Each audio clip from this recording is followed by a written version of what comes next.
സ്മൃതി പരുത്തിക്കാട്. ചർച്ചയിലേക്ക് കടക്കുകയാണ്. ചർച്ചയിൽ കോൺഗ്രസ് പ്രതിനിധി റിജിൽ മാക്കുറ്റിയിലേക്കാണ് ആദ്യം.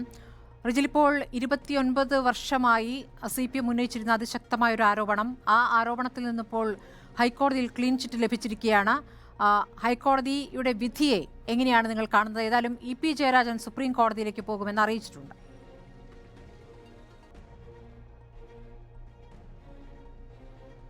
ചർച്ചയിൽ റിജിൽ മാക്കുറ്റി, രാഷ്ട്രീയ നിരീക്ഷകരായി N ശ്രീകുമാർ, NP ചെക്കുട്ടി എന്നിവർ, ഇടത് നിരീക്ഷകനായി BN ഹസ്കറുമുണ്ട്. ആദ്യം റിജിലിലേക്കാണ്. റിജിൽ, ഇന്നിപ്പോൾ ഹൈക്കോടതി വിധി 29 വർഷമായി CPM നിന്നും തുടർച്ചയായി K സുധാകരൻ കേട്ടുകൊണ്ടിരിക്കുന്ന ഒരാരോപണം, ആ ആരോപണം ഇനി ഉന്നയിക്കാൻ CPM ആകില്ല എന്നാണോ കോൺഗ്രസ് കരുതുന്നത്? EP-യുടെ ഇന്നത്തെ പ്രതികരണത്തിൽ സുപ്രീം കോടതിയിലേക്ക് സർക്കാർ പോകണം, താനും അത് ആലോചിക്കുമെന്നാണ് അദ്ദേഹം പറഞ്ഞിരിക്കുന്നത്.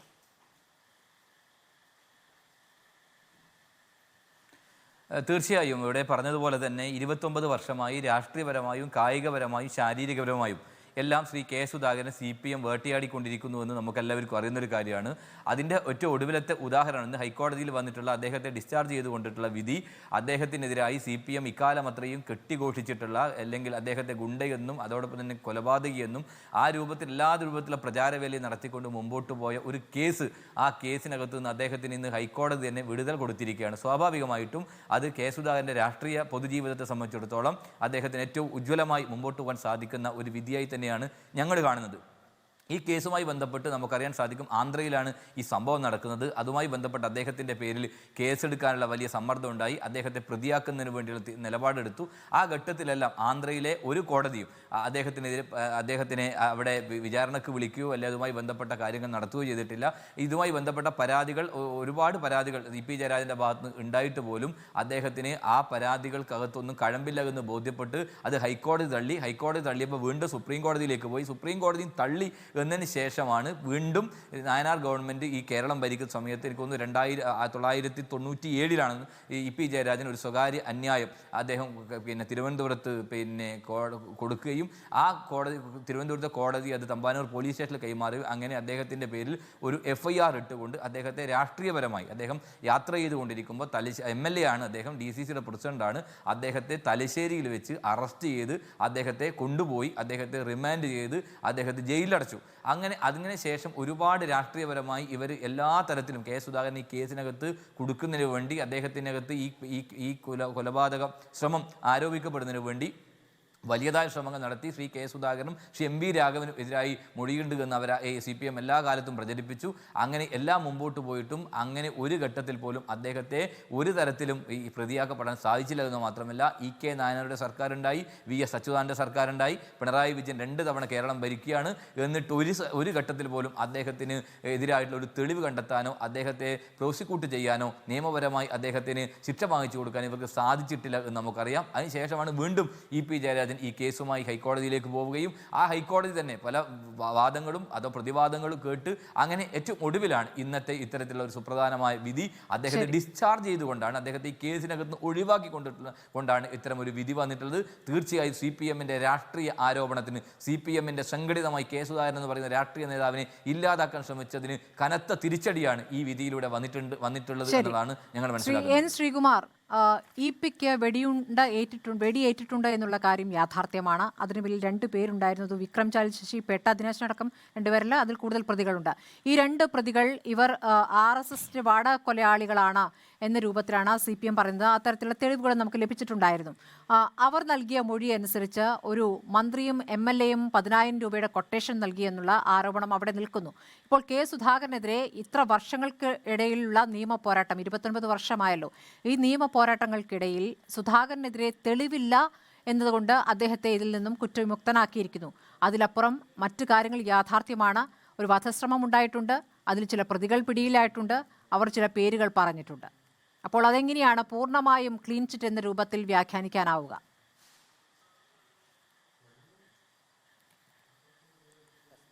ഈ ചോദ്യത്തിന് ഒറ്റ ഉത്തരമേ ഉള്ളൂ. അത് ശ്രീ EP ജയരാജൻ സുപ്രീം കോടതിയിൽ പോകുമെന്ന് പറഞ്ഞിട്ടുണ്ട്. അവിടെ തെളിയിക്കുമെങ്കിൽ അക്കാര്യത്തിൽ സുപ്രീം കോടതിയിലെ തീരുമാനം വരുമല്ലോ. ഇവിടെ നമ്മൾ ഇന്ന് EP ജയരാജൻ്റെയും K സുധാകരൻ്റെയും മാത്രം പ്രസ്താവന എടുക്കുക. K സുധാകരൻ പറഞ്ഞത് എന്നെ ഒരു ക്രിമിനലാക്കാൻ ശ്രമിച്ചു, അവർ പരാജയപ്പെട്ടു.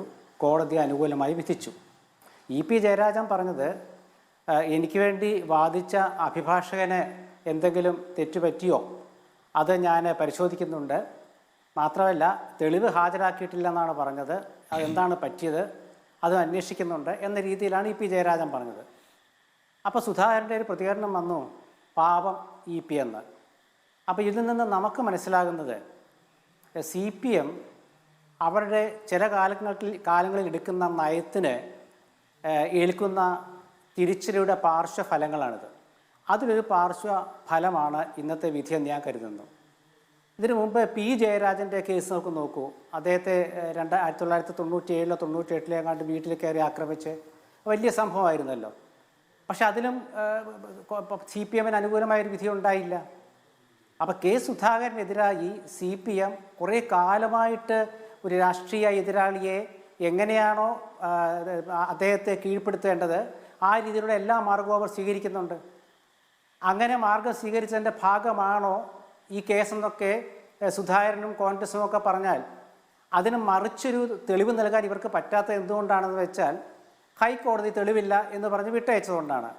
കേസിൻ്റെ പോക്കും അതിൻ്റെ വാദവും നാൾവഴിയൊക്കെ അവിടെ നിൽക്കട്ടെ.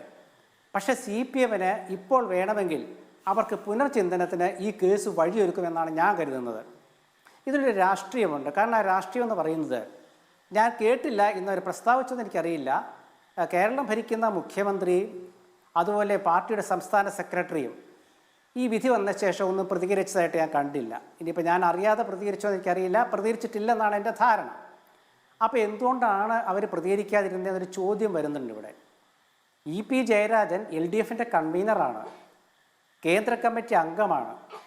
എൻ്റെ അഭിപ്രായത്തിൽ അദ്ദേഹം പോളിറ്റ് ബ്യൂറോ മെമ്പറും പാർട്ടി സംസ്ഥാന സെക്രട്ടറിയും ആകേണ്ട ഒരാളായിരുന്നു. അപ്പോൾ അദ്ദേഹത്തിനെതിരായ ഒരു വിധി വ്യക്തിപരമായിട്ട് ജയരാജനെ ഏത് രീതിയിലാണ് അദ്ദേഹത്തിന് വ്യക്തിപരമായിട്ട് പക്ഷേ ഒരു നിരാശ ഉണ്ടാക്കിയോ. പക്ഷേ പാർട്ടിക്ക് അതല്ലല്ലോ, പാർട്ടിക്ക് രാഷ്ട്രീയമായ തിരിച്ചടിയല്ലേ വരുന്നത്.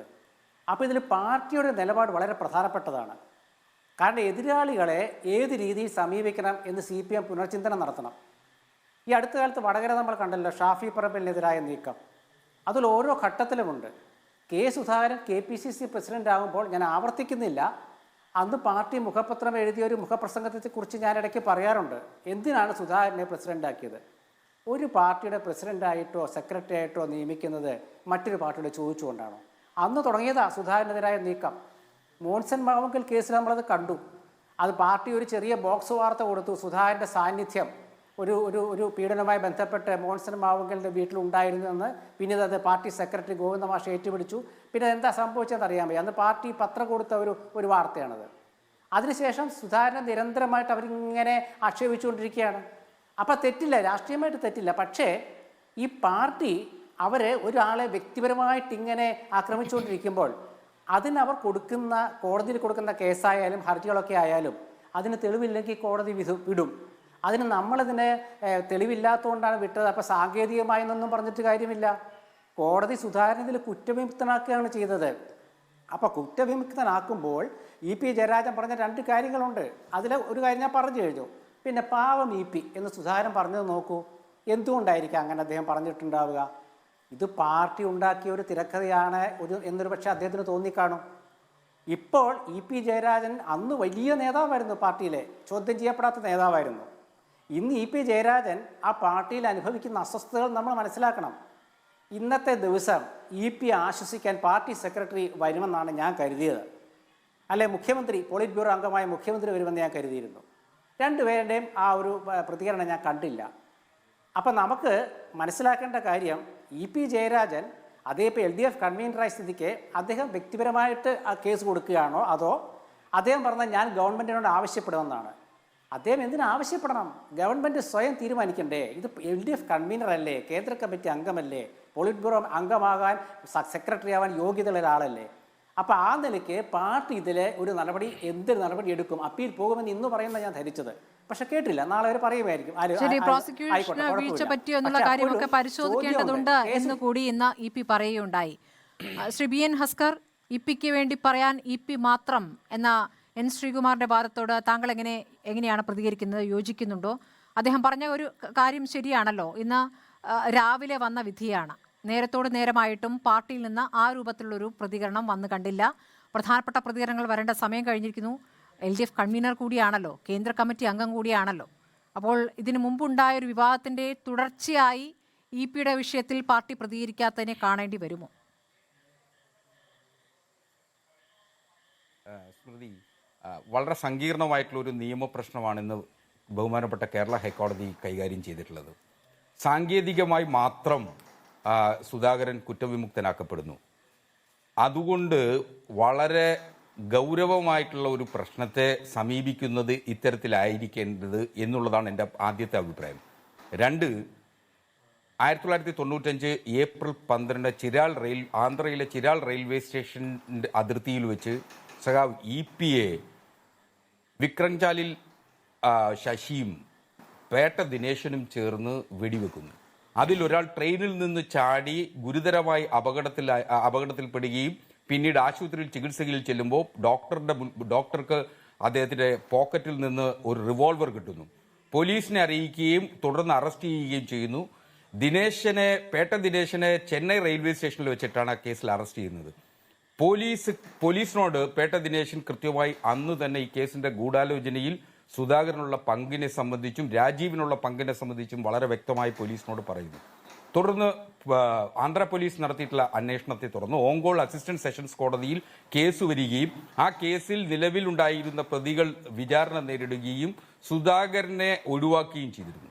സുധാകരനെ ആ കേസിൽ ഉൾപ്പെടുത്തണമെന്നാവശ്യപ്പെട്ടുകൊണ്ട് CRPC 319 പ്രകാരം തെളിവുകളുണ്ട് എന്നതിൻ്റെ അടിസ്ഥാനത്തിൽ ഗൂഢാലോചന അന്വേഷിക്കണമെന്ന് പറഞ്ഞൊരു ഹർജി EP നൽകുകയും ആ ഹർജിയുടെ പരിഗണനാ വേളയിൽ ആന്ധ്രാപ്രദേശ് ഹൈക്കോടതിയിലേക്ക് പോവുകയും ആന്ധ്രാപ്രദേശ് ഹൈക്കോടതി 319 പ്രകാരമുള്ള ആ അപേക്ഷ പരിഗണിക്കാൻ പാടില്ല എന്ന് ഒരു വിധി വരികയും അതിന് സാങ്കേതികമായി പറഞ്ഞിട്ടുള്ള കാരണം 1997 തന്നെ EP Thiruvananthapuram judicial first class magistrate കോടതിയിൽ നൽകിയ ഹർജി തമ്പാനൂർ പോലീസ് കേസെടുത്തിട്ടുണ്ട് എന്നുള്ളതാണ്. ഇവിടെ സവിശേഷമായിട്ടുള്ള സാഹചര്യം പരിശോധിക്കപ്പെടുന്നത് 2 ഘട്ടങ്ങളിലായി 28/3/1995 മുതൽ 31/3/1995 വരെ തിരുവനന്തപുരം തമ്പാനൂരിലുള്ള ശ്രീദേവി ലോഡ്ജിൽ പേട്ട ദിനേശനും ശശിയും ഒരുമിച്ച് താമസിച്ചിരുന്നു എന്നുള്ളതിൻ്റെ രേഖ ആന്ധ്ര പോലീസ് കണ്ടെടുത്തിട്ടുണ്ട്. അതേ ദിവസങ്ങളിൽ തന്നെ തൈക്കാട് ഗസ്റ്റ് ഹൗസിൽ 107, 108 നമ്പർ റൂമുകളിൽ സുധാകരനും അതുപോലെ തന്നെ രാജീവും താമസിച്ചിരുന്നതായും അവരെ രജിസ്റ്റർ റെക്കോർഡുകൾ പ്രകാരം അവരെ വന്ന് കണ്ടിരുന്നതായി പേട്ട ദിനേശനും ശശിയും വന്ന് കണ്ടിരുന്നതായും തെളിവുകൾ പോലീസിന് ലഭിച്ചിട്ടുണ്ട്. പക്ഷേ എന്തുകൊണ്ടോ നിർഭാഗ്യവശാൽ ബഹുമാനപ്പെട്ട ആന്ധ്ര ഹൈക്കോടതിയുടെ വിധി പ്രകാരം അങ്ങനെ കേസ് തുടർന്നു പോകാൻ കഴിയാതിരുന്ന സാഹചര്യത്തിലാണ് മജിസ്ട്രേറ്റ് കോടതിയുടെ നിർദ്ദേശപ്രകാരം തമ്പാനൂർ പോലീസ് രജിസ്റ്റർ ചെയ്ത കേസ് കോടതിയിലേക്ക് വരുന്നത്. അങ്ങനെ വരുന്ന ഘട്ടത്തിൽ ജില്ലാ കോടതിയിലേക്ക് വരുന്ന ഘട്ടത്തിൽ 120B പ്രകാരമുള്ള അന്വേഷണമാണ് നടത്തിയിട്ടുള്ളത്. ഇവിടെ സാങ്കേതികമായി സുധാകരൻ ബഹുമാനപ്പെട്ട കേരള ഹൈക്കോടതിയുടെ വിധിയിലൂടെ ഒരു റിവിഷൻ പെറ്റീഷൻ ബഹുമാനപ്പെട്ട കേരള ഹൈക്കോടതി നൽകുന്നു. അതേ വിചാരണ തുടങ്ങണമെന്ന് തിരുവനന്തപുരം സെഷൻസ് കോടതി അഡീഷണൽ സെഷൻസ് കോടതിയുടെ വിധിക്കെതിരെ നൽകിയിട്ടുള്ള റിവിഷൻ പെറ്റീഷനാണ്. ആ റിവിഷൻ ഹൈക്കോടതിയുടെ റിവിഷണറി ജൂറിസ്ഡിക്ഷനിൽ 2 കാര്യങ്ങൾ മാത്രം പരിശോധിക്കപ്പെടേണ്ടതിന് പകരം ഹൈക്കോടതി എക്സ്ട്രാ ജുഡീഷ്യൽ അധികാര പരിധി ഉപയോഗിച്ചുകൊണ്ട് ഹൈക്കോടതിയുടെ സവിശേഷ അധികാരം ഉപയോഗിച്ചുകൊണ്ട് 482 ഉപയോഗിച്ചുകൊണ്ടാണ് ഈ കേസ് കുറ്റവിമുക്തനാക്കിയിട്ടുള്ളത്. അതിന് സാങ്കേതികമായി പറഞ്ഞിട്ടുള്ള കാരണം ഒരു കുറ്റകൃത്യത്തിന് 2 FIR പാടില്ല എന്നുള്ളതാണ്. സുപ്രീം കോടതിയുടെ സുവ്യക്തമായ വിധികൾ ഇക്കാര്യത്തിലുണ്ട്. ആ വിധികൾ പരിശോധിച്ചതിന് ശേഷം ഒരേ കുറ്റകൃത്യത്തിൽ 2 തരത്തിലുള്ള 2 FIR-കൾ 2 പോലീസ് സ്റ്റേഷനുകൾ എടുക്കാൻ പാടില്ല എന്നുള്ളതാണ് സാങ്കേതികമായി ഇതിൽ കണ്ടെത്തിയിട്ടുള്ളത്. എന്നാൽ EP-യുടെ അഭിഭാഷകരും അതുപോലെ തന്നെ സംസ്ഥാന സർക്കാരും അവതരിപ്പിക്കപ്പെട്ടുള്ള വാദങ്ങൾ അംഗീകരിച്ചിട്ടുണ്ടോ എന്നുള്ളത് ആ വിധിയിലൂടെ പരിശോധിക്കേണ്ടതാണ്. ഇത് നടന്നിട്ടുള്ള ഒരു ഗൂഢാലോചനയാണ്. സാങ്കേതികമായി ഇതൊരു കണ്ടിന്യൂയിങ് ഒഫൻസ്, നിയമത്തിൻ്റെ ഭാഷയിൽ പറഞ്ഞ കണ്ടിന്യൂയിങ് ഒഫൻസ് ആണ് നടന്നിട്ടുള്ളത് എന്നുള്ളത് കൊണ്ട് രണ്ടാമതൊരു FIR എടുക്കാൻ പാടില്ല എന്നില്ല. 120B ക്രിമിനൽ ഗൂഢാലോചന എന്ന് പറയുന്ന 2 വ്യക്തികളുടെ മനസ്സുകൾ തമ്മിൽ നടക്കുന്ന ആലോചനകളാണ് എന്നുള്ളത് കൊണ്ടും അതിന് നേരിട്ട് ദൃക്സാക്ഷികളെ കോടതി മുമ്പാകെ ഹാജരാക്കാൻ കഴിയാത്തത് കൊണ്ടും അതിനെ പ്രത്യേകമായി അന്വേഷിക്കാമെന്ന് സുപ്രീം കോടതി തന്നെ പറഞ്ഞിട്ടുണ്ട്. മാത്രമല്ല EPയെ മാത്രമല്ല വധിക്കാൻ തീരുമാനിച്ചിട്ടുള്ളത്. ഈ കേസിലെ ഓങ്കോട് അസിസ്റ്റന്റ് സെഷൻസ് കോടതിയിൽ നടന്ന കേസിലെ 2-3 സാക്ഷികളായിട്ടുള്ള CPM നേതാക്കന്മാരെ കൂടി വധിക്കുന്നതിനു വേണ്ടിയിട്ടുള്ള ശ്രമവും തീരുമാനവുമായിരുന്നു അന്ന് എടുത്തിരുന്നത്. ഭാഗ്യവശാൽ ആ CPM നേതാക്കന്മാർ മറ്റ് ബോംബെ വഴി കേരളത്തിലേക്ക് വന്നുകൊണ്ടാണ് അങ്ങനെ ഒരു കൊലപാതക ശ്രമം നടക്കാതെയോ കൊലപാതകമോ നടക്കാതെ പോയത്. ഒരു പ്രതിപട്ടികയിൽ ഉൾപ്പെടുത്താൻ കഴിഞ്ഞിട്ടില്ല എന്നൊരു യാഥാർത്ഥ്യം കൂടി അവിടെ നിൽക്കുകയാണ്. ഗൂഢാലോചന ആരോപണം ഉന്നയിക്കപ്പെടുന്നു, പ്രതികൾ അത്തരത്തിൽ മൊഴി നൽകിയായി പറയുന്നുണ്ട്. പക്ഷേ അത് തെളിയിക്കാനായിട്ടില്ല അന്വേഷണ സംഘത്തിന് ഈ ഘട്ടം വരെ എന്നുള്ള ഒരു പ്രധാനപ്പെട്ട കാര്യം തന്നെയാണ്. ശ്രീ NP ചെക്കുട്ടി, കണ്ണൂർ രാഷ്ട്രീയം സംഘർഷഭരിതമായിരുന്ന ഒരു കാലത്താണല്ലോ ഈ പ്രശ്നങ്ങളൊക്കെ ഉടലെടുക്കുന്നത്. ഈ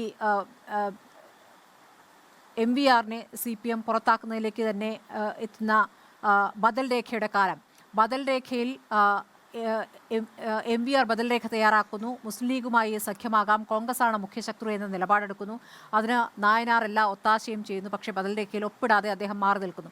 അങ്ങനെ MVR പുറത്താകുന്ന ഘട്ടത്തിൽ MVRനെ അതേ രീതിയിൽ തന്നെ ശത്രുപക്ഷത്ത് നിർത്തുകയായിരുന്നു CPM എന്നുള്ള കാര്യം നമുക്കറിയാം. MVR പുറത്തിറങ്ങുന്ന ഘട്ടങ്ങളിലെല്ലാം അദ്ദേഹം ആക്രമിക്കപ്പെടുന്ന ഒരു സാഹചര്യം ഉണ്ടായിരുന്നു. അപ്പോൾ സുധാകരനും അപ്പുറത്ത് CPMനെതിരെ ആ രൂപത്തിൽ ആരാടാ എന്ന് ചോദിക്കുമ്പോൾ ഞാനാടാ എന്ന് പറയുന്ന രീതിയിലാണ് അദ്ദേഹം അവിടെ വളർന്നിട്ടുള്ളത്. അപ്പോൾ ആ രൂപത്തിലുള്ള രാഷ്ട്രീയം പ്രവർത്തിക്കുന്ന ഘട്ടത്തിൽ ഈ തരത്തിലുള്ള വധഭീഷണികളും ഒക്കെ ഉണ്ടാകാനുള്ള സാധ്യത കൂടുതലല്ലേ? ഇപ്പോൾ തെളിവില്ല എന്ന് പറഞ്ഞ് ഇപ്പോൾ ആ കേസിൽ അദ്ദേഹം കുറ്റവിമുക്തനാക്കപ്പെടുമ്പോഴും ഒരു കാലത്ത് രാഷ്ട്രീയം ആ രൂപത്തിലല്ലേ പ്രവർത്തിച്ചിരുന്നത് അവിടെ? ഒന്നാമത്തെ കാര്യം 80കളുടെ അവസാനം മുതൽ കണ്ണൂരുണ്ടായിരുന്ന രാഷ്ട്രീയത്തിൻ്റെ ഒരു പ്രധാനപ്പെട്ട പ്രശ്നം വലിയ തോതിലുള്ള വയലൻസ് രാഷ്ട്രീയ എതിരാളികൾക്കെതിരായിട്ട് പ്രയോഗിക്കപ്പെട്ടിരുന്നു. അതിൽ പ്രധാനപ്പെട്ട ഉത്തരവാദി അപ്പോൾ MVRൻ്റെ കാര്യമൊക്കെ നമ്മൾ നോക്കിക്കഴിഞ്ഞാൽ MVRൻ്റെ ആത്മകഥയിൽ അത് പറയുന്നുണ്ട്. എത്ര ഭീകരമായിട്ടാണ് MVRനെ പോലൊരു ഉത്തരവാദപ്പെട്ട നേതാവിനെ, വളരെ പ്രമുഖനായിട്ടുള്ള നേതാവിനെ അവർ കൈകാര്യം ചെയ്തത് എന്നതിനെക്കുറിച്ചൊക്കെ അതിനകത്ത് അദ്ദേഹം പറയുന്നുണ്ട്, ആത്മകഥയിൽ പറയുന്നുണ്ട്. അപ്പോൾ അത് വളരെ ഗൗരവമുള്ള ഒരു പ്രശ്നമാണ്. അതായത് വയലൻസിനെ ഉപയോഗിച്ചുകൊണ്ട് രാഷ്ട്രീയ എതിരാളികളെ കൈകാര്യം ചെയ്യാനുള്ള ഒരു പ്രവണത അന്ന് CPMനകത്ത് വളർന്നു വന്നിരുന്നു. അപ്പോൾ ആ ഒരു പ്രവണത ഇരിക്കുമ്പോഴാണ് ഈ 95-ലെ ഈ സംഭവം നടക്കുന്നത്. അപ്പം സുധാകരൻ തീർച്ചയായും വളരെ ശക്തനായിട്ടുള്ള എതിർത്ത് നിൽക്കുന്ന രാഷ്ട്രീയ നേതാവായിരുന്നു. MVR ശക്തമായിട്ട് എതിർത്ത് നിൽക്കുന്ന നേതാവായിരുന്നു.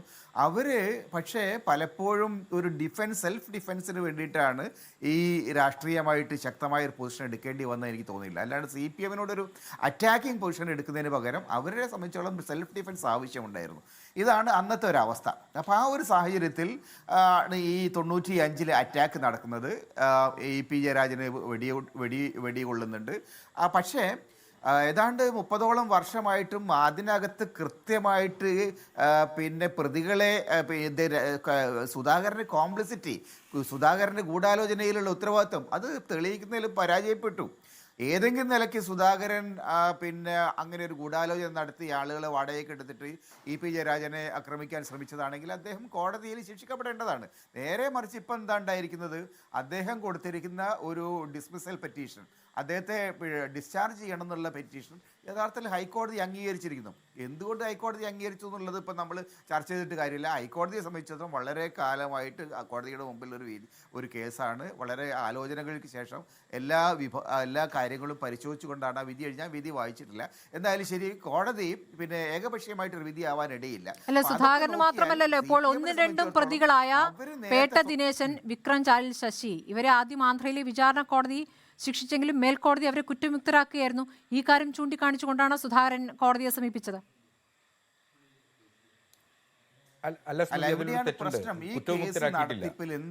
ഒരാൾ മരണപ്പെട്ടു പോവുകയും മറ്റൊരാൾ ജയിലിലുമാണ്. ഒരാൾ കൊല്ലപ്പെട്ടു എന്നുള്ള കാര്യം ശരിയാണ്. ഒരാൾ മരണപ്പെട്ടു പോവുകയും മറ്റൊരാൾ ശിക്ഷ അനുഭവിച്ചു തുടങ്ങി. ഈ കേസ് ശരി, ശ്രീ എൻ പി ചിക്കുട്ടി. അല്ല, അത് വേറൊരു നമുക്ക് പിന്നെ ഇതിൻ്റെ ബേസിക് ആയിട്ടുള്ള വിഷയം എന്താണ്? ഒരു പ്രതി ആക്രമിച്ച ആളെ ഗൂഢാലോചനയായിട്ട് ബന്ധപ്പെട്ടാണ് നമ്മൾ സംസാരിക്കുന്നത്. സുധാകരൻ്റെ ഇതിനകത്തുള്ള കോംപ്ലിസിറ്റി, അതിനുള്ള ഉത്തരവാദിത്വം അത് 95 മുതൽ CPM നിരന്തരമായിട്ട് പറയുന്നുണ്ട്. ഞാനതൊക്കെ അന്ന് റിപ്പോർട്ടറായിരുന്ന കാലത്ത് നിരന്തരമായിട്ട് അവരുടെ പൊളിറ്റിക്കൽ ക്യാമ്പയിൻ സുധാകരനെ മാത്രം ഫോക്കസ് ചെയ്തുകൊണ്ടായിരുന്നു. പക്ഷേ ഇന്ന് വരെ സുധാകരൻ അതിലുള്ള ഉത്തരവാദിത്വം തെളിയിക്കുന്നതിൽ അവർ പരാജയപ്പെട്ടു. ഇപ്പോൾ EP പറയുന്നത് ഞങ്ങൾ സുപ്രീം കോടതിയിൽ പോയിട്ട് എന്താ കാര്യം? യഥാർത്ഥത്തിൽ അവർക്ക് ന്യായമായിട്ടുള്ള ഒരു വിധി നേടിയെടുക്കാൻ കഴിയുന്നില്ലെങ്കിൽ, അല്ലെങ്കിൽ അവർ വിചാരിക്കുന്ന തരത്തിൽ അവരുടെ ആർഗ്യുമെന്റ് ഹൈക്കോടതിയിൽ ബോധ്യപ്പെടുത്താൻ കഴിയുന്നില്ല, സുപ്രീം കോടതി പോയാലും വീണ്ടും തിരിച്ചടി കിട്ടുക എന്നല്ലാണ്ട് മറ്റൊന്നും സംഭവിക്കാനിടയില്ല. അപ്പം അതുകൊണ്ടൊക്കെ തന്നെ എന്തുകൊണ്ടാണ് ജയരാജൻ്റെ കേസ് നടത്തുന്നതിൽ പാർട്ടി പരാജയപ്പെട്ടത് എന്ന് കൂടി അവർ പരിശോധിക്കണം. ഒരുപക്ഷെ ജയരാജൻ ഒറ്റപ്പെട്ടു പോയോ? ഈ കേസിൻ്റെ നടത്തിപ്പിൻ്റെ കാലത്ത്, ഇപ്പോൾ സമീപകാലത്ത് ജയരാജൻ വളരെയേറെ ഒറ്റപ്പെട്ടിരിക്കുന്ന സാഹചര്യമുണ്ട്. ഈ കേസിൻ്റെ പൊതുവായ നടത്തിപ്പിൽ തന്നെ പാർട്ടി വേണ്ട വിധം ഉത്സാഹം കാണിക്കാതിരിക്കുകയും അത് അദ്ദേഹത്തിന് മാത്രം ഉത്തരവാദിത്തമാറ്റി മാറ്റുകയും ചെയ്തിട്ടുണ്ടോ എന്നുള്ളൊരു സംശയം യഥാർത്ഥത്തിൽ ഉയർന്നു വരുന്നുണ്ട്. എന്തായാലും ഈ കേസിൻ്റെ നടത്തിപ്പിൽ അവരുന്നയിച്ച 95 മുതൽ അവരുന്നയിച്ച ആരോപണങ്ങൾ ഗൗരവമുള്ളതായിരുന്നെങ്കിൽ അവർ ആ കേസ് ശക്തമായി നടത്തേണ്ടതായിരുന്നു. അങ്ങനെ നടത്തിയിട്ടില്ല എന്നുള്ളതാണ്, കൃത്യമായിട്ടുള്ള അലംഭാവം ഉണ്ടായിട്ടുണ്ട് എന്നുള്ളതാണ് ഇത് കാണുന്നത്. ഇത് എന്തുകൊണ്ട് സംഭവിച്ചു എന്ന് വിശദീകരിക്കാൻ പാർട്ടിക്കാരോട്, കേരളത്തോട് വിശദീകരിക്കാനുള്ള ഉത്തരവാദിത്വം ഇന്ന് CPM ലീഡർഷിപ്പിനുണ്ട് എന്നാണ് കരുതുന്നത്. റിജിൽ മാക്കുറ്റി, ഇപ്പോൾ സുധാകരനെതിരെ പാർട്ടിക്കകത്ത് തന്നെ പടയൊരുക്കം, സുധാകരനെ മാറ്റണമെന്ന ആവശ്യം ശക്തമാകുന്നു എന്നൊക്കെ വരുന്ന വാർത്തകൾക്കിടയിലാണ് ഇങ്ങനെ അദ്ദേഹത്തിന് അനുകൂലമായ ഒരു വിധി ഉണ്ടാകുന്നത്. ആ വിധി അദ്ദേഹത്തെ കൂടുതൽ കരുത്തരാക്കുന്നുണ്ടോ? സ്മൃതി, പാർട്ടിക്കകത്ത് അങ്ങനെ കെ സുധാകരനെ മാറ്റണം എന്നുള്ള ഒരു നിലപാടും ആരും എടുത്തിട്ടില്ല. അതൊക്കെ മാധ്യമങ്ങൾ ഉണ്ടാക്കുന്ന വാർത്തയാണ്. അദ്ദേഹം കേരളത്തിലെ കോൺഗ്രസിൻ്റെ ശക്തനായ അധ്യക്ഷനാണ്, കോൺഗ്രസിൻ്റെ കരുത്തനായ നേതാവാണ്. അദ്ദേഹത്തെ അങ്ങനെ ആർക്കെങ്കിലും മാറ്റാൻ ബന്ധപ്പെട്ട കാര്യങ്ങൾ വരുമ്പോൾ മാത്രമാണ്.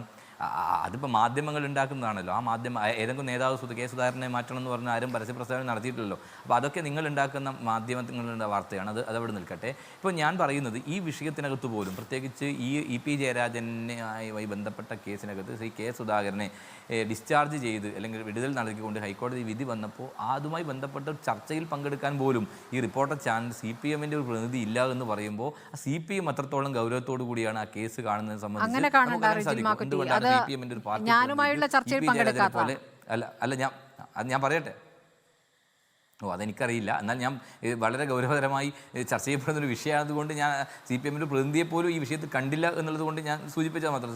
ബഹുമാന്യ ശ്രീകുമാർ അദ്ദേഹം പറഞ്ഞല്ലോ, പിന്നെ എന്താണ് പാർട്ടിയുടെ സെക്രട്ടറിയുടെ ഭാഗത്തുനിന്ന് ഒരു സ്റ്റേറ്റ്മെൻറ്റ് വന്നിട്ടില്ല, അതോടൊപ്പം CPMൻ്റെ നേതാക്കന്മാർ ആരും പ്രതികരിച്ചിട്ടില്ല എന്ന് പറഞ്ഞപ്പോൾ ഞാൻ ഈ പാനലിസ്റ്റിൽ പോലും CPMൻ്റെ ഒരാളെ കാണാതെ കൊണ്ട് പറഞ്ഞു പോയത് മാത്രമാണ്. ഓക്കെ. അപ്പോൾ അതാണ് വിഷയം. അപ്പോൾ അതിനകത്ത് ശ്രീ കെ സുധാകരൻ അദ്ദേഹത്തിൻ്റെ രാഷ്ട്രീയ പോരാട്ടം നടത്തിയത് CPMുമായി അദ്ദേഹം പോരാട്ടം നടത്തി തന്നെയാണ്. അദ്ദേഹത്തെ ജീവൻ പണയം വെച്ചുകൊണ്ടാണ് കണ്ണൂരിലെ രാഷ്ട്രീയ രംഗത്ത് അദ്ദേഹം നിലനിന്നത് എന്ന് നമുക്കെല്ലാവർക്കും അറിയാം. ഇന്നത്തെ മുഖ്യമന്ത്രിയായ ശ്രീ പിണറായി വിജയൻ അദ്ദേഹത്തിൻ്റെ നാട്ടിൽ നടാലിൽ പോയി പരസ്യമായി ഇന്ന് പാർട്ടി സെക്രട്ടറിയായ ഈ പിണറായി വിജയൻ പ്രസംഗിച്ചത് സുധാകരൻ അടുത്ത സൂര്യോദയം കാണില്ല എന്നുള്ളതാണ്. അന്ന് പിണറായി വിജയൻ ആരെക്കുറിച്ച് എവിടെ പ്രസംഗിച്ചാലും 1, 2, 3 ദിവസത്തിന് മുമ്പിൽ അവരുടെ ശരീരത്തിൽ വെള്ള പുതപ്പിക്കുന്നത് കണ്ണൂരിൽ സ്വാഭാവികമാണ്. അതിൽ നിന്ന് രക്ഷപ്പെട്ട നേതാവാണ്. അതിനുശേഷം അദ്ദേഹത്തെ എത്ര തവണ അദ്ദേഹത്തിൻ്റെ കാറിന് നേരെ ബോംബെറിഞ്ഞു, അദ്ദേഹത്തെ പയ്യന്നൂരിൽ വെച്ച് ബോംബെറിഞ്ഞു കൊല്ലാൻ ശ്രമിച്ചു, അദ്ദേഹത്തെ പേരാവൂരിലെ വെള്ളാർവിളിയിൽ അദ്ദേഹം വരുമ്പോൾ അദ്ദേഹത്തിൻ്റെ കാറിന് നേരെ ബോംബെറിഞ്ഞ് കാറിൻ്റെ ഡിക്കി തകർന്ന് ഡിക്കിക്ക് പിറകിലുള്ള ആ ഷൂട്ട് കേസ് ഉള്ളത് കൊണ്ട് മാത്രമാണ് അദ്ദേഹത്തിൻ്റെ തല സംരക്ഷിക്കുകയും അദ്ദേഹത്തെ പരിക്കേൽക്കാതെ രക്ഷപ്പെടുകയും ചെയ്തത്. ഇതുപോലെ കായികമായി CPM വേട്ടയാടിയ ഒരു നേതാവ് ആരുണ്ട്? അങ്ങനെ വേട്ടയാടി അദ്ദേഹത്തെ. അതിനുശേഷം നാൽപ്പാടി വാസുവുമായി ബന്ധപ്പെട്ട് അദ്ദേഹം യാത്ര ചെയ്യുമ്പോഴാണ് അദ്ദേഹത്തെ ആക്രമിക്കാൻ വീണ്ടും വരുന്നത്. അങ്ങനെ വീണ്ടും വരുമ്പോഴാണ് അവിടെ ഒരു വെടിവെപ്പ് ഉണ്ടാവുകയും സ്വാഭാവികമായിട്ടും നായനാരുടെ ഗവൺമെൻറ് കൊടുത്ത ഗൺമാൻ അദ്ദേഹത്തിൻ്റെ ജീവൻ സംരക്ഷിക്കുന്നതിന് വേണ്ടി വെടിവെച്ച് നാൽപ്പാടി വാസു അവിടെ കൊല്ലപ്പെട്ടത് നമുക്കെല്ലാവർക്കും അറിയാം. അങ്ങനെ എല്ലാ തരത്തിലുള്ള വേട്ടയാടലുകളും, അദ്ദേഹത്തിൻ്റെ സഹോദരൻ സഞ്ചരിച്ച കാറ് നേരെ ബോംബെറിഞ്ഞ് റെയിൽവേ ഗേറ്റ് പൂട്ടിയിട്ടാണ് ആ സംഭവം നടന്നത്. അങ്ങനെ എത്ര സംഭവങ്ങൾ നമ്മുടെ മുമ്പിലുണ്ട്. അങ്ങനെ എല്ലാം നടത്തിയിട്ടും അതിനെയൊക്കെ അതിജീവിച്ചും പ്രതിരോധിച്ചും അതിനകത്ത് പോരാട്ടത്തിൻ്റെ രാഷ്ട്രീയം അദ്ദേഹം ഉയർത്തിക്കൊണ്ട് തന്നെയാണ് അദ്ദേഹം കേരളത്തിലെ കോൺഗ്രസിൻ്റെ ചീഫായി ഇന്ന് KPCC അധ്യക്ഷനായി കടന്നു വന്നത്.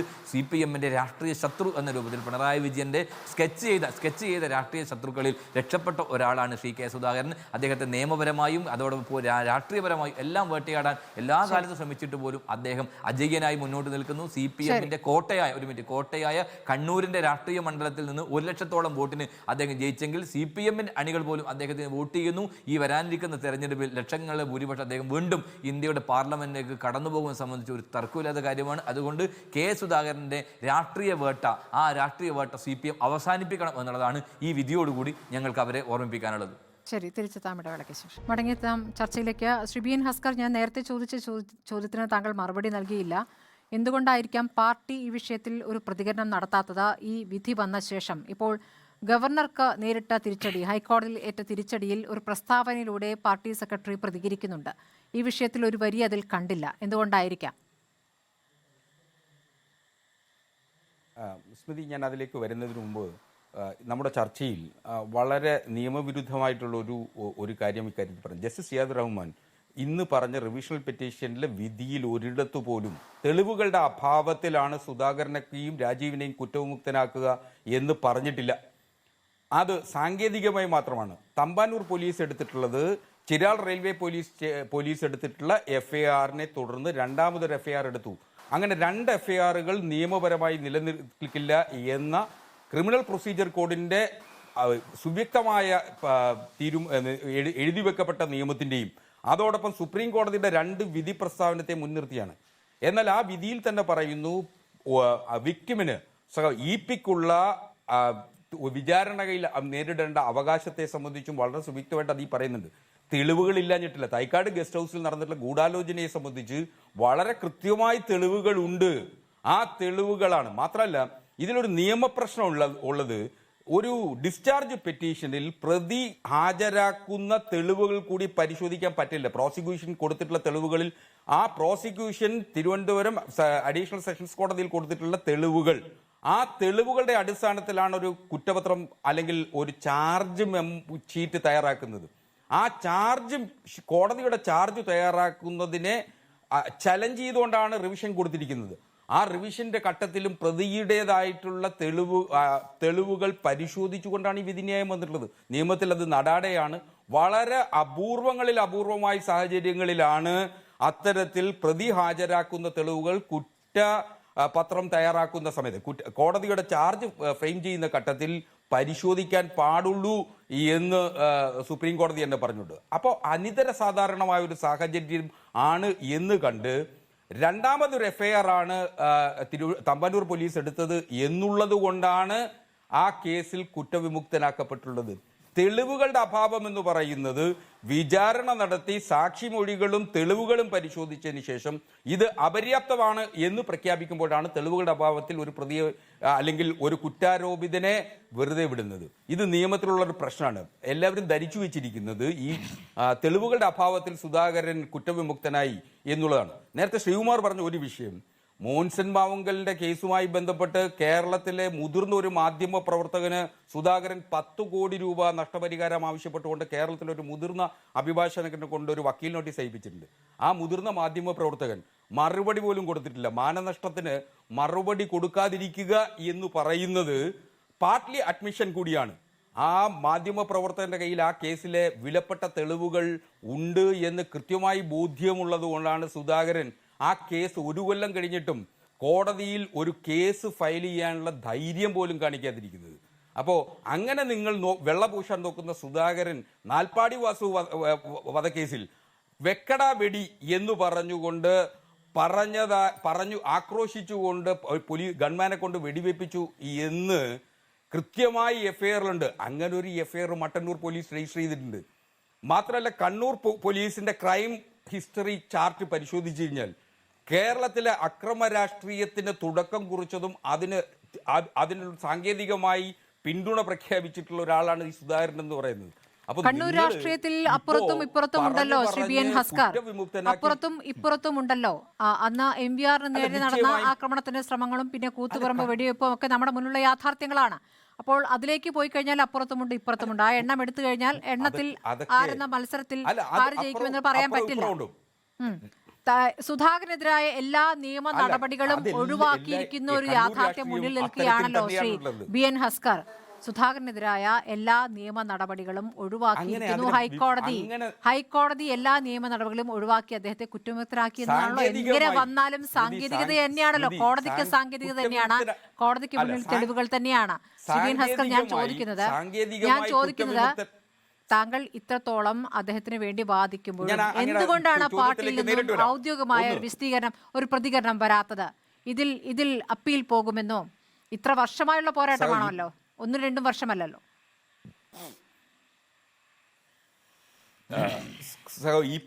കേരളത്തിലെ പാർട്ടി പ്രവർത്തകർക്കിടയിൽ, പാർട്ടി അനുഭാവികൾക്കിടയിൽ, പാർട്ടിയുടെ അംഗങ്ങൾക്കിടയിൽ വലിയൊരു സ്ഥാനമുള്ള മനുഷ്യനാണ്. അദ്ദേഹം ജീവിച്ചിരിക്കുന്ന ഒരു രക്തസാക്ഷി കൂടിയാണ്. സ്വാഭാവികമായി ഇപിക്ക് ഏതെങ്കിലും തരത്തിൽ ഒരു വേദനയുണ്ടായാൽ കേരളത്തിലെ ലക്ഷോപലക്ഷം വരുന്ന പാർട്ടി പ്രവർത്തകർക്ക് അത് താങ്ങാനാവില്ല. മാത്രമല്ല, പാർട്ടി എന്തുകൊണ്ട് ഇക്കാര്യത്തിൽ ഒരു സ്റ്റാൻഡ് പറയുന്നില്ല, പാർട്ടി സെക്രട്ടറി ഒരു പ്രസ്താവന നടത്തുന്നില്ല എന്നുള്ളതല്ല ഇതിൻ്റെ സാങ്കേതികമായ പ്രശ്നം. ഇതിലൊരു സങ്കീർണമായ നിയമപ്രശ്നമുണ്ട്. അത് ബഹുമാനപ്പെട്ട സുപ്രീം കോടതിയിൽ ആ സങ്കീർണ നിയമപ്രശ്നം അവതരിപ്പിക്കുക തന്നെ ചെയ്യും. അതിനാവശ്യമായിട്ടുള്ള നിയമ നടപടികൾ സ്വീകരിക്കാൻ സർക്കാരിനോട് EP ആവശ്യപ്പെട്ടിട്ടുണ്ട്. അദ്ദേഹത്തിന്റെ പത്രസമ്മേളനത്തിൽ അദ്ദേഹം പറഞ്ഞിട്ടുണ്ട്. 2, അദ്ദേഹം സ്വന്തം നിലയിലും സുപ്രീം കോടതിയിൽ ഈ കേസിന് പോകും എന്നും അദ്ദേഹം പത്രസമ്മേളനത്തിലൂടെ പറഞ്ഞിട്ടുണ്ട്. ഇത് രണ്ടും പറഞ്ഞു കഴിഞ്ഞിട്ട് പാർട്ടിയുടെ സെക്രട്ടറി ഇക്കാര്യത്തിൽ ഒന്നും പറഞ്ഞില്ല, പാർട്ടി ആരെയും അദ്ദേഹത്തെ പ്രതിരോധിക്കാൻ വന്നില്ല എന്നുള്ളത് ഇത് നിയമപരമായ നടപടിയാണ്. 1995 മുതൽ നടത്തുന്ന ഒരു നിയമ നടപടികളിൽ പാർട്ടി സെക്രട്ടറി അങ്ങനെ ഇനി ഞങ്ങൾ കേസ് കൊടുക്കാൻ പോകുന്നു എന്ന് പറയേണ്ട ആവശ്യകതയില്ല. പാർട്ടിയുടെ അനുമതിയോടുകൂടിയാണ് 1997 EP മജിസ്ട്രേറ്റ് കോടതിയിൽ ഹർജി നൽകുകയും ആ ഹർജിയുടെ അടിസ്ഥാനത്തിലാണ് തമ്പാനൂർ പോലീസ് കേസെടുത്തിട്ടുള്ളത്. പാർട്ടി അനുമതിയില്ലാതെ അങ്ങനെ EP പോലെ ഒരു പാർട്ടിയുടെ മുതിർന്ന നേതാവിന്, പാർട്ടിയുടെ കേന്ദ്ര കമ്മിറ്റി അംഗത്തിന് അങ്ങനെ ഒരു കേസ് കൊടുക്കാനാവോ? പാർട്ടിയുടെ അനുമതി മേടിച്ചിട്ടില്ലേ? അപ്പൊ അതുകൊണ്ട് പാർട്ടി അനുമതി നൽകിയില്ല, പാർട്ടി അദ്ദേഹത്തെ പ്രൊട്ടക്ട് ചെയ്യുന്നില്ല എന്നൊക്കെ പറഞ്ഞ് അങ്ങനെ ഈ ഘട്ടത്തിൽ പുതിയ രാഷ്ട്രീയ സാഹചര്യത്തിൽ പാർട്ടിയിൽ നിന്ന് ഒരു പ്രതികരണം കൂടി വരാത്തത് ഒരു ചോദ്യം തന്നെയാണ്. ശ്രീബിയൻ ഹസ്കർ, തിരിച്ചെത്താം ഇടവേളയ്ക്ക് ശേഷം. ശ്രീ എൻ ശ്രീകുമാർ, ഈ കുറ്റപത്രം സമർപ്പിച്ച വിചാരണയിലേക്ക് കടക്കാനിരിക്കെയാണ് തനിക്ക് വിടുതൽ നൽകണമെന്നൊരു ആവശ്യവുമായി സുധാകരൻ കോടതിയെ സമീപിക്കുന്നത്. ആ ഹർജി കോടതി അംഗീകരിക്കുകയായിരുന്നു. സാങ്കേതികമായി ഇതൊക്കെ ശരിയാണ്, പക്ഷേ തെളിവുകളില്ല എന്നൊരു നിലപാടിലേക്ക് കോടതി എത്തിയിട്ടില്ല എന്നുള്ളതാണ് ബി എൻ ഹസ്കറിന്റെ വാദം.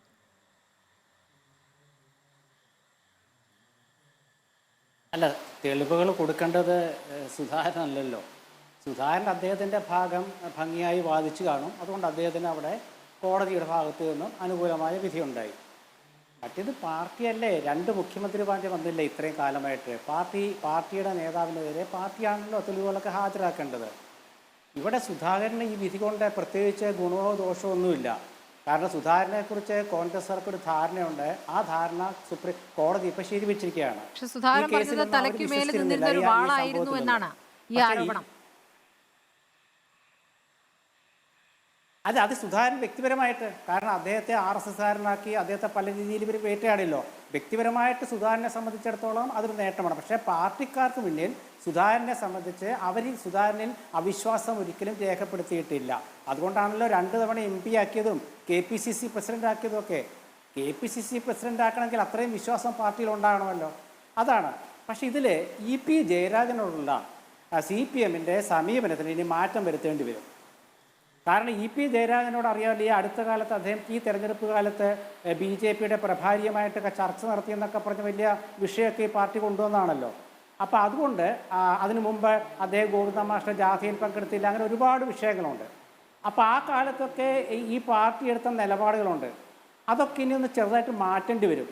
കാരണം EP ജയരാജൻ്റെ ഈ വിഷയത്തിൽ എന്തുകൊണ്ട് പാർട്ടി തോറ്റു, പാർട്ടി കേസ് കൊടുത്തിൽ എന്തുകൊണ്ട് തോറ്റു എന്നൊരു ശങ്ക പ്രവർത്തകർക്കിടയിൽ വരുമ്പോൾ അത് മറികടക്കാനുള്ള ഒരു പ്രതികരണം ഉണ്ടാവണം. അല്ലെങ്കിൽ പ്രവർത്തകർക്ക് വിശ്വാസികളുടെ കാര്യം വരണം. ഇവിടെ ഇപ്പോൾ സമൂഹത്തിന് എന്താ പ്രശ്നം എന്ന് വെച്ചാൽ TP ചന്ദ്രശേഖരൻ വധത്തിന് ശേഷം ഈ പാർട്ടി എടുക്കുന്ന പല നിലപാടുകളും സമൂഹം അത്ര അങ്ങോട്ട് വിശ്വസിക്കുന്നില്ല. ഈ അടുത്ത കാലത്ത് ബോംബ് നിർമ്മാണത്തിനിടയിൽ മരിച്ചുപോയവർക്ക് സ്മാരകം പണിതപ്പോൾ രക്തസാക്ഷി സ്മാരകം പണിതില്ലേ? അപ്പോൾ ആ പാർട്ടിയെക്കുറിച്ച് സമൂഹത്തിന് ഒരു കാഴ്ചപ്പാട് വന്നില്ല. 2 ദിവസം മുമ്പല്ലേ സംഭവം. അപ്പോൾ ഇങ്ങനെയൊക്കെ വരുമ്പോഴേ പാർട്ടി ഈ കാര്യത്തിലൊക്കെ എടുക്കുന്ന നയവും പരിപാടിയും ഒക്കെ സമൂഹത്തിന് മുമ്പിലൊരു ധാരണയുണ്ട്, കോൺഗ്രസ്സുകാർക്കും ധാരണയുണ്ട്. പക്ഷേ പാർട്ടി പ്രവർത്തകർക്ക് അവർക്ക് മുന്നിൽ EP ജയരാജൻ ഒരു ചോദ്യം ഉന്നയിച്ചിരിക്കുകയാണ്. എന്താണ് ആ ചോദ്യം? ഈ കേസിൽ ഞാൻ സുപ്രീം കോടതിയിൽ പോകാൻ ഗവൺമെൻറ്റിനോട് ആവശ്യപ്പെടും. അതിൽ ഇന്ന് പ്രതികരണം ഉണ്ടാവില്ല, പോട്ടെ, ഒരു നാളെ പ്രതികരിക്കാതിരിക്കാം. പക്ഷേ എൻ്റെ ശ്രീമതി സ്മൃതി LDF കൺവീനർ അല്ലേ അദ്ദേഹം? അത് ആദ്യം ആലോചിക്കണ്ടേ. മുന്നണി കൺവീനർ അല്ലേ? ഭരിക്കുന്ന മുന്നണിയുടെ ഏകോപന സമിതിയുടെ കൺവീനറാണ്. ഏകോപന സമിതി, നമ്മൾ വെറുതെ LDF കൺവീനർ എന്ന് പറഞ്ഞിട്ട് കാര്യമില്ല, ലൈസൺ കമ്മിറ്റി കൺവീനറാണ് അദ്ദേഹം. അപ്പോൾ ആ നിലയ്ക്ക് ശ്രീ EP ജയരാജൻ പാർട്ടിക്ക് മുന്നിൽ ഒരു ചോദ്യം എറിഞ്ഞിരിക്കുകയാണ്. ആ ചോദ്യത്തിന് പാർട്ടി ഉത്തരം പറയണമെന്ന് മാത്രമല്ല, EP ജയരാജനോട് പാർട്ടിയുടെ സമീപനത്തിൽ മാറ്റം വരണം. ഇപ്പോൾ ഈ BJPയുമായി ചർച്ച നടത്തിയതിൽ പാർട്ടി എന്തെങ്കിലും നടപടി എടുക്കാൻ ഉദ്ദേശിച്ചിട്ടുണ്ടോ എന്ന് നമുക്കറിയില്ലല്ലോ. ഇനി അതൊക്കെ മാറ്റേണ്ടി വരും. കാരണം EP-യെ സംരക്ഷിക്കേണ്ട ബാധ്യത ഇനി പാർട്ടിക്കുണ്ട്. അത് EP-യെ സംബന്ധിച്ചിടത്തോളം അദ്ദേഹത്തിൻ്റെ രാഷ്ട്രീയ ഇനിയുള്ള വളർച്ചയിൽ ഒരു വലിയ മുതൽക്കൂട്ടായി മാറും. ഒരു കേസ് തോറ്റു എന്നുള്ളത്, ആ കേസിനെ കുറിച്ച് ഒരുപാട് കാര്യങ്ങൾ അങ്ങോട്ടും ഇങ്ങോട്ടൊക്കെ പറയാം, തെളിവില്ല, സാങ്കേതികത്വം എന്നൊക്കെ പറയാം. ഇപ്പോൾ ശ്രീ ഹക്സർക്ക് തന്നെ അതേ CPM-നെ നന്നായിട്ട് അറിയുന്ന ഒരാളാണ്. ശ്രീ ഹക്സർക്ക് പോലും എന്തുകൊണ്ടാണ് പാർട്ടി പ്രതികരിക്കാതിരുന്നത്, പാർട്ടി പ്രസിഡന്റ്, സെക്രട്ടറിയും മുഖ്യമന്ത്രിയും പ്രതികരിക്കാതിരുന്നത് എന്ന ചോദ്യത്തിന് അദ്ദേഹത്തിന് ഉത്തരം കിട്ടാത്ത എന്തുകൊണ്ടാണെന്ന് വെച്ചാൽ, ഈ പാർട്ടിയെക്കുറിച്ച് നിങ്ങൾക്ക് ഒരു ചുക്കും അറിയില്ല എന്ന് പിണറായി വിജയൻ പണ്ട് പറഞ്ഞവിടെ കിടപ്പുണ്ട്. അപ്പോൾ അതുകൊണ്ടാണ് പറഞ്ഞത്, ഈ പാർട്ടിയെക്കുറിച്ച് ചുക്കും അറിയില്ല എന്ന് പറയുമ്പോഴാണ് നമ്മുടെ മുമ്പിൽ പാർട്ടിയുടെ സമന്വയ നേതാവായ EP ജയരാജൻ തന്നെ ചോദ്യചിഹ്നമായി നിൽക്കുകയാണ്. ഈ ചോദ്യത്തിന് ഉത്തരം നൽകി പാർട്ടി പ്രവർത്തകർക്ക് നേതൃത്വം ഇക്കാര്യത്തിൽ വ്യക്തമായ വിശദീകരണം നൽകണം. കാരണം ഇതിലെ കേസ് വാദിച്ചതൊക്കെ പാർട്ടി അധികാരത്തിലിരിക്കുന്ന സമയത്തല്ലേ. കഴിഞ്ഞ 8 വർഷമായിട്ട് പാർട്ടി അധികാരത്തിലാണ്. പിന്നെ നായനാരുടെ കാലത്താണ്, അതിനുശേഷം അച്യുതാനന്ദൻ വന്നു. ഈ കോൺഗ്രസിനെ സംബന്ധിച്ചിടത്തോളം കോൺഗ്രസ് ശ്രീ സുധാകരൻ ഒറ്റയ്ക്ക് നടത്തിയ കേസാണിത്. പാർട്ടി അതിൽ അങ്ങനെ കാര്യമായ രീതിയിലൊന്നും ഇടപെട്ടതായിട്ട് എൻ്റെ അറിവിലില്ല. ഉണ്ടെങ്കിൽ അത് റിജിലിന് കൂടുതൽ അറിയാമായിരിക്കും, അദ്ദേഹം കണ്ണൂരുകാരനാണല്ലോ.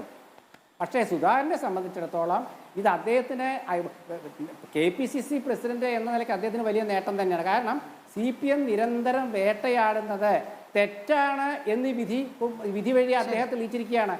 CPM എനിക്കെതിരെ ഉന്നയിച്ച ആരോപണം, RSS ആരോപണം ഒക്കെ തെറ്റാണെന്ന് വന്നിരിക്കുകയല്ലേ. ഈ പ്രവർത്തകരെ RSSകാരാണ് ഈ പ്രവർത്തകരെന്ന്, ഈ വെടിവെച്ച പ്രവർത്തകരെന്ന് ഇന്ന് EP ജയരാജൻ പറഞ്ഞിട്ടുണ്ട്. അങ്ങനെയാണെങ്കിൽ CPM-ന്റെ നിലപാട് വളരെ പെട്ടെന്നുണ്ടാവേണ്ടതല്ലേ.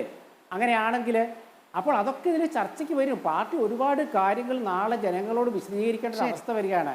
ഒരുപക്ഷെ അതിനൊക്കെ ഒരു കാര്യകാരണമൊക്കെ കണ്ടുപിടിക്കാൻ വേണ്ടി ആയിരിക്കാം ഇന്നത്തെ ഒഴിവാക്കിയത് ഞാൻ കരുതുന്നു. എന്തായാലും ഗവർണർ വിഷയം എന്ന് സംഭവിച്ചു, EP വിഷയം എന്ന് സംഭവിച്ചു. പാർട്ടിയെ സംബന്ധിച്ചിടത്തോളവും രാഷ്ട്രീയ പ്രവർത്തകരെ സംബന്ധിച്ചിടത്തോളം സുപ്രധാനമായ വിധി ഗവർണർ വിഷയത്തിലല്ല, EP-യുടെ വിഷയത്തിലാണ്. ഗവർണർ വിഷയം എന്ന് പറയുന്നത് ഗവർണർ, മുഖ്യമന്ത്രി അല്ലെ ഭരണത്തവൻ, സഭാ നേതാവ് തമ്മിലുള്ള തർക്കമേ ഉള്ളൂ. ഇതല്ലല്ലോ. ഇതൊരു പാർട്ടിയുടെ നേതാവും പാർട്ടിയുടെ പ്രവർത്തകരും പാർട്ടിയുടെ കേന്ദ്ര നേതൃത്വവും സംസ്ഥാന നേതൃത്വവും ഒക്കെ ഉൾപ്പെടുന്നല്ലേ. അപ്പോൾ അതുകൊണ്ടാണ് ഞാൻ പറഞ്ഞത്, ഈ വിഷയത്തിൽ EP-യോടുള്ള സമീപനം ഇനി CPM-ന് മാറ്റേണ്ടി വരും. സമീപനം എന്ന് വെച്ചാൽ EP തന്നെയാണ് പല ഘട്ടങ്ങളിൽ ഗവർണറുടെ വിഷയത്തിലും ഇന്ന് പാർട്ടി സെക്രട്ടറി പ്രസ്താവനയാണ് ഇറക്കിയത്, വാർത്താ സമ്മേളനമല്ല. ശ്രീ റിജിൽ മാക്കുറ്റി, ഇന്നിപ്പോൾ EP വാർത്താ സമ്മേളനത്തിൽ പറഞ്ഞ പ്രധാനപ്പെട്ട കാര്യം, നാൽപ്പാടി വാസു വധക്കേസിൽ അതിൻ്റെ FIR-ൽ വെക്കട വെടി എന്ന സുധാകരൻ പറഞ്ഞതായിട്ടുണ്ടായിരുന്നു. പിന്നീട് കരുണാകരൻ വന്നപ്പോൾ പുതിയ FIR ഇട്ട് കേസ് മാറ്റുകയായിരുന്നു. അങ്ങനെ സുധാകരനെ രക്ഷിക്കുകയായിരുന്നു. അപ്പോൾ എല്ലാ കാലത്തും EP-ക്ക് നേരെ നടന്ന വധശ്രമവും നാൽപ്പാടി വാസു വധവും സുധാകരനെ വേട്ടയാടിക്കൊണ്ട് ഇരിക്കുമെന്നുള്ള കാര്യം ഉറപ്പാണ്. ഇത് സ്ഥിരമായി സുധാകരനെതിരെ ഉന്നയിക്കുന്ന പ്രധാനപ്പെട്ട 2 വിഷയങ്ങൾ തന്നെയാണ്. ശ്രീമതി സ്മൃതി, നാൽപ്പാടി വാസുവിൻ്റെ കേസുമായി ബന്ധപ്പെട്ട് വെക്കട വെടി എന്നല്ല, അദ്ദേഹത്തെ ആക്രമിക്കാൻ ആൾക്കൂട്ടം വരുമ്പോൾ സ്വാഭാവികമായും അദ്ദേഹത്തിന് മുമ്പേ അദ്ദേഹത്തിൻ്റെ കാറ് നേരെ ബോംബെറിഞ്ഞ് അദ്ദേഹത്തെ കൊലപ്പെടുത്താൻ ശ്രമം നടന്നതിൻ്റെ ഭാഗമായി അത്ഭുതകരമായി രക്ഷപ്പെട്ട ഒരു നേതാവാണ്. അതിൻ്റെ ഭാഗമായാണ് ഗൺമേനെ കൊടുത്തത്. വീണ്ടും അദ്ദേഹത്തെ കൊല്ലാൻ വരുമ്പോൾ സ്വാഭാവികം വെടിവെച്ചതാണ്. അപ്പോൾ വെക്കട വെടിയൊന്നും വെക്കേണ്ട, അത് പോലീസ് ഉദ്യോഗസ്ഥൻ അദ്ദേഹത്തിൻ്റെ ആരെയാണോ അദ്ദേഹത്തിന് ജീവൻ രക്ഷിക്കാൻ ഗവൺമെൻറ് ഉത്തരവാദിത്തം കൊടുത്തത് അയാൾ ജീവൻ രക്ഷിക്കുന്നതിന് വേണ്ടിയാണ് ആ നിലപാടെടുത്തത്. ഇപ്പോൾ EP ജയരാജൻ അത് വെറുതെ പറയുന്നൊരു കാര്യം മാത്രമാണ്. അതിനകത്ത് വളരെ കൃത്യമായി കോടതിയിൽ എല്ലാ നിയമപരമായിട്ടുള്ള പോരാട്ടവും നടത്തി തന്നെയാണ് അദ്ദേഹം ആ കേസിനകത്ത് കുറ്റവിമുക്തനായതെന്ന് നമുക്കെല്ലാവർക്കും അറിയാം. ഈ ഉണ്ടയില്ലാതെ വെടി പറയാൻ തുടങ്ങിയിട്ട് എത്ര കാലമായി? അദ്ദേഹത്തോട് ശ്രീ K സുധാകരൻ തന്നെ ചോദിച്ചു, അങ്ങയുടെ കഴുത്തിലെ വെടി തരിയുണ്ടയാണോ അല്ലെങ്കിൽ എള്ളുണ്ടയാണോ എന്നൊക്കെ ചോദിച്ചിരുന്നല്ലോ. ആ ഒരു മെഡിക്കൽ ബോർഡിൻ്റെ മുമ്പിൽ വരൂ, നമുക്ക് ഒന്നിച്ച് പരിശോധിക്കാമെന്ന് അദ്ദേഹത്തെ വെല്ലുവിളിച്ചല്ലോ. എന്തേ ആ വെല്ലുവിളി EP ജയരാജൻ ഏറ്റെടുത്തിട്ടില്ല? അപ്പോൾ ഇപ്പോൾ ശ്രീ ഹസ്കർ ഇവിടെ പറഞ്ഞതുപോലെ EP ജയരാജൻ എന്ന പേര് കേൾക്കുമ്പോൾ CPM-മാരൊക്കെ വല്ലാത്ത രൂപത്തിൽ ആവേശം കൊടുത്തു. ഇന്ന് EP ജയരാജൻ്റെ പേര് കേൾക്കുമ്പോൾ CPM-മാർ തലകുനിച്ച് നിൽക്കുകയാണ്. കാരണം കാരണം കേരളത്തിലെ CPM ഇതുപോലെ കറപ്റ്റഡായ ഒരു നേതാവ്, മന്ത്രിയായതിനു ശേഷം ഭാര്യയ്ക്കും മകനും റിസോർട്ട് കെട്ടിയുണ്ടാക്കി കൊടുത്തൊരു നേതാവല്ലേ, എവിടുന്ന പണം എന്ന് ഈ നാട്ടിൽ CPM ചോദിക്കുകയാണ്. അത് നിലനിർത്തുന്നതിന് വേണ്ടി, അന്വേഷണം രക്ഷപ്പെടുന്നതിന് വേണ്ടി RSSന്റെ നേതാവുമായി കൂട്ടുകച്ചവടം, പങ്കുകച്ചവടം നടത്താൻ ഒരു ഉളുപ്പുമില്ലാത്ത നേതാവാണ് EP ജയരാജൻ. സ്വന്തം ഭാര്യയുടെ പേരിലുള്ള റിസോർട്ടും രാജീവ് ചന്ദ്രശേഖരൻ എന്ന് പറയുന്ന BJPയുടെ മന്ത്രിയുടെ പേരിലുള്ള റിസോർട്ടും പിന്നെ കമ്പനിയുമായി ഒന്നിച്ച്, നിരാമയും അതോടൊപ്പം തന്നെ അത് ബന്ധപ്പെട്ടുള്ള ഇദ്ദേഹത്തിൻ്റെ വൈദേഹം ഒന്നിച്ച് കൊളാബറേറ്റ് ചെയ്തുകൊണ്ട് ഇവിടെ ആയുർവേദ റിസോർട്ട് നടത്തുകയല്ലേ. ആ ജയരാജനെ കുറിച്ച് CPMന്റെ സാധാരണ അണികൾക്ക് പരമപുച്ഛമാണ്. അങ്ങനെ പുച്ഛമായിരിക്കുന്ന നേതാവായതുകൊണ്ട് തന്നെയാണ് ഈ നാട്ടിൽ CPMന്റെ നേതാക്കന്മാർ പോലും ഈ വിധി വന്നതിന് ശേഷം ഒരു പ്രതികരണം നടത്താത്തത്. EP ജയരാജൻ കെട്ടിയുണ്ടാക്കിയിട്ടുള്ള പല കഥകളും പൊള്ളയാണ് എന്നും അദ്ദേഹം ഈ കാലം അത്രയും പറഞ്ഞു നടക്കുന്ന കാര്യങ്ങൾ രാഷ്ട്രീയപരമായും നിയമപരമായും തെറ്റാണ് എന്ന് വ്യാഖ്യാനമാണ് വന്നത്. അങ്ങനെ വന്നതിന് ശേഷമാണ് അത് K. സുധാകരൻ പറഞ്ഞു, എനിക്കെതിരായി ഇക്കാലം അത്ര CPM നടത്തിക്കൊണ്ടിരിക്കുന്ന ഈ രാഷ്ട്രീയത്തിനെതിരായി കോടതി നൽകിയ വിധി എന്നെ സംബന്ധിച്ചിടത്തോളം വ്യക്തിപരമായും രാഷ്ട്രീയപരമായും എനിക്ക് നൽകിയിട്ടുള്ള ഒരു പിന്തുണ എന്ന് പറയുന്നത് അത് വലിയ പിന്തുണ തന്നെയാണ്. അത് അദ്ദേഹത്തിന് ഈ CPM വേട്ടയാടി അദ്ദേഹത്തെ ഗുണ്ടയെന്നും രാഷ്ട്രീയ ഗുണ്ടയെന്ന് പറഞ്ഞ് ആക്ഷേപിച്ചതിന് കൃത്യമായ മറുപടിയാണ് ഈ കേസിനകത്ത് അദ്ദേഹം ഡിസ്ചാർജ് ചെയ്യപ്പെട്ടിരിക്കുന്നു, വിടുതൽ നടത്തിക്കൊണ്ടിരിക്കുന്നു എന്നുള്ളതിൻ്റെ ഏറ്റവും കൃത്യമായിട്ടുള്ള വിധി വന്നതോടുകൂടി K. സുധാകരൻ കേരളത്തെ രാഷ്ട്രീയ രംഗത്ത് അദ്ദേഹത്തിന്റെ പരിശുദ്ധമായ രാഷ്ട്രീയ പോരാട്ടത്തിന് ഏറ്റവും ഉജ്ജ്വലമായ മുന്നേറ്റം തന്നെയാണ് ഈ വിധി എന്ന് പറയാതിരിക്കുന്നത്. CPM അദ്ദേഹത്തിന്റെ മുമ്പിൽ പഞ്ചപുച്ഛമടക്കി നിൽക്കുകയാണ്. CPM എല്ലാ രാഷ്ട്രീയമായി വിധി എങ്ങനെ പ്രവർത്തിക്കുമെന്നാണ് താങ്കൾ കരുതുന്നത്? നേരത്തെ ഇപ്പോൾ പാനലിലുള്ള ശ്രീ ശ്രീകുമാർ ആയാലും റിജിൽ മാക്കുട്ടിയായാലും പറഞ്ഞ ഒരു കാര്യം എന്നുള്ളത് CPM നേതൃത്വം ഇക്കാര്യത്തിൽ പ്രതികരിക്കാൻ വന്നിട്ടില്ല എന്നുള്ളതാണ്. CPM നേതൃത്വം നാളെ പ്രതികരിച്ചുകൂടാ എന്നില്ല. പക്ഷേ ഇതിനു മുമ്പ് EP ഉണ്ടാക്കിയ വിവാദം, അതിന്മേൽ പാർട്ടി പ്രതിരോധത്തിലായ സാഹചര്യമൊക്കെ അവിടെ നിൽക്കുന്നു. അതിന്മേൽ അന്തിമമായ തീരുമാനം കേന്ദ്ര കമ്മിറ്റി എടുക്കാനിരിക്കുന്നേയുള്ളൂ എന്നൊരു സാഹചര്യം കൂടിയുണ്ട്. EP ഇന്ന് ആവർത്തിച്ച് പറയുകയാണ് പിണറായി വിജയനെയാണ് ലക്ഷ്യമിട്ടിരുന്നത്, പിണറായി ആ ട്രെയിനിൽ ഇല്ലാതെ പോയി എന്നുള്ള കാര്യം. അപ്പോൾ അദ്ദേഹം അത് ഓർമ്മിപ്പിക്കുകയാണ്, പിണറായിയെയും തന്നെയും ഒരുപോലെ ആക്രമിക്കാൻ ലക്ഷ്യമിട്ടുകൊണ്ടിരുന്നുള്ള ഒരു സംഘമാണ് എത്തിയിരുന്നത്. പക്ഷെ അതിൽ താൻ മാത്രം കരുവാക്കപ്പെട്ടു എന്നുള്ള കാര്യം അദ്ദേഹം ഓർമ്മിപ്പിച്ചുകൊണ്ടേയിരിക്കുന്നു. ഇത് ഏത് രീതിയിലാണ് ഇനി പ്രതിഫലിക്കാൻ പോകുന്നത്? ഒരു വശത്ത് നേതാക്കൾ പ്രതികരിക്കുന്നില്ല, അപ്പുറത്ത് സുധാകരൻ കറ തീർത്ത് നിൽക്കുകയുമാണ്. സുധാകരനെ സംബന്ധിച്ചും ഇത് രാഷ്ട്രീയമായി എങ്ങനെ ഗുണം ചെയ്യുമോ എന്നുള്ള കാര്യമാണ് അറിയേണ്ടത് പാർട്ടിക്കകത്ത്. ഒന്നാമത്തെ കാര്യം, യഥാർത്ഥത്തിൽ 95 മുതൽ CPM കെട്ടിപ്പൊക്കിയിരുന്ന ഒരു ആർഗ്യുമെൻ്റ് ഉണ്ട്. അതായത് കണ്ണൂരിലെ എല്ലാ വയലൻസും തങ്ങളാണ് ഇരകൾ എന്നുള്ള രൂപത്തിലാണ് അവർ നിരന്തരമായിട്ട് ഈ ഒരു കേസ് ബിൽഡ് ചെയ്തുകൊണ്ടിരുന്നത്. അതിന് പിന്നെ EP ജയരാജന് നേരെ ഉണ്ടായ ഈ വെടിവെപ്പ്, P. ജയരാജന് നേരെയുണ്ടായ ഈ ആക്രമണം, അങ്ങനെ നിരവധി കേസുകൾ അവർ അതിന് ഉദാഹരണമായിട്ട് ചൂണ്ടിക്കാട്ടിയിട്ടുണ്ട്. പക്ഷേ ആ തരം ആർഗ്യുമെൻറ്റ്, അതായത് CPM ഒരു വിക്റ്റിമാണ്, മറ്റ് രാഷ്ട്രീയ കക്ഷികളൊക്കെയാണ് അക്രമികൾ എന്ന അവരുടെ ആർഗ്യുമെൻറ്റ് തകർന്നു പോകുന്ന തരത്തിലുള്ള ഒരു വിധിയാണ് ഇപ്പോൾ വന്നിരിക്കുന്നത്. കാരണം CPMനെ സംബന്ധിച്ചിടത്തോളം ആ കാലത്ത് CPMൻ്റെ വയലൻസിൻ്റെ ആയിട്ടുള്ള പൊളിറ്റിക്സ്, ആ പൊളിറ്റിക്സ് വളരെ വളരെ ഓപ്പണായിരുന്നു. നമുക്കൊക്കെ അറിയുന്നതാണത്. CPMൻ്റെ ഭാഗത്ത് അതിക്രൂരമായിട്ടുള്ള കടന്നാക്രമണങ്ങൾ ആ കാലത്ത് നടന്നിട്ടുണ്ട്. അതുകൊണ്ട് അതിനെ കവറപ്പ് ചെയ്യാൻ അവർ നൽകിയ ആർഗ്യുമെൻറ്റുകൾ ഓരോന്നോരോന്നായിട്ട് തകർന്നു പോവുകയാണ്. ഇപ്പോൾ ഈ കോടതിയിൽ പിന്നെ സുധാകരൻ ഡിസ്ചാർജ് ചെയ്യുന്നത് വഴി ആ ഒരു പ്രധാനപ്പെട്ട ആർഗ്യുമെൻ്റ് ഇല്ലായ്മ ചെയ്യപ്പെടുകയാണ്. അപ്പോൾ അത് പിന്നെ EP ജയരാജനെ സംബന്ധിച്ചിടത്തോളം അദ്ദേഹത്തിൻ്റെ രാഷ്ട്രീയമായ ഭാവി തകരുകയാണ്. അദ്ദേഹം തന്നെ തുറന്നു പറഞ്ഞിട്ടുണ്ട്, ഞാനിനി എന്തിനാണ് ചെയ്യേണ്ടത്. അദ്ദേഹം തന്നെ അതിൻ്റെ നിരാശ വെളിപ്പെടുത്തിയിട്ടുണ്ട്.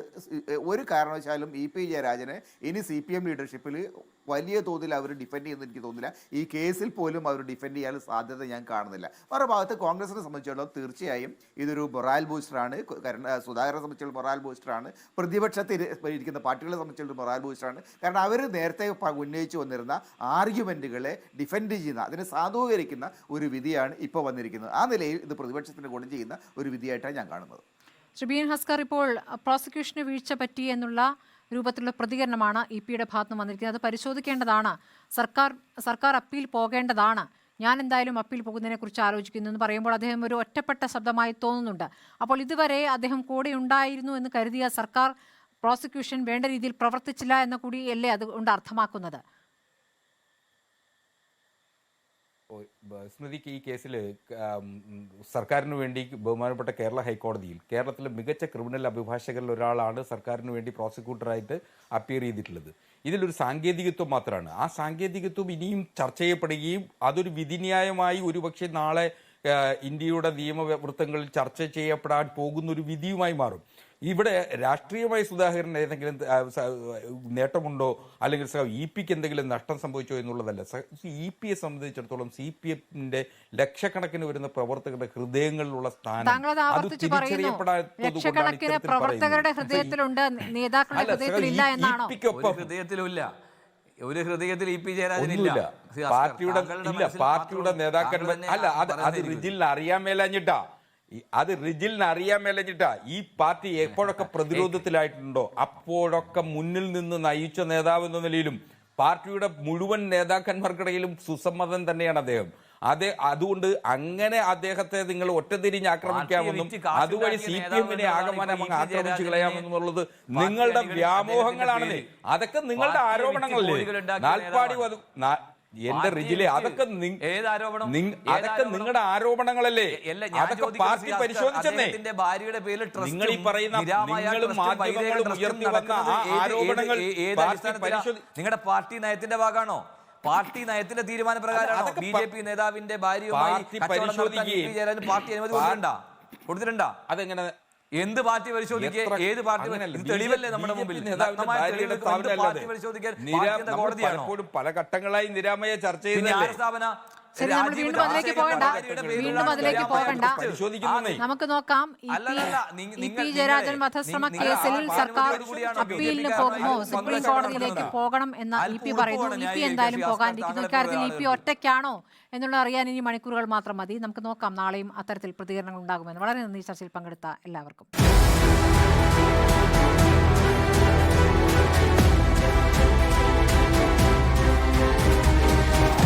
Debate with Smriti Parthikad.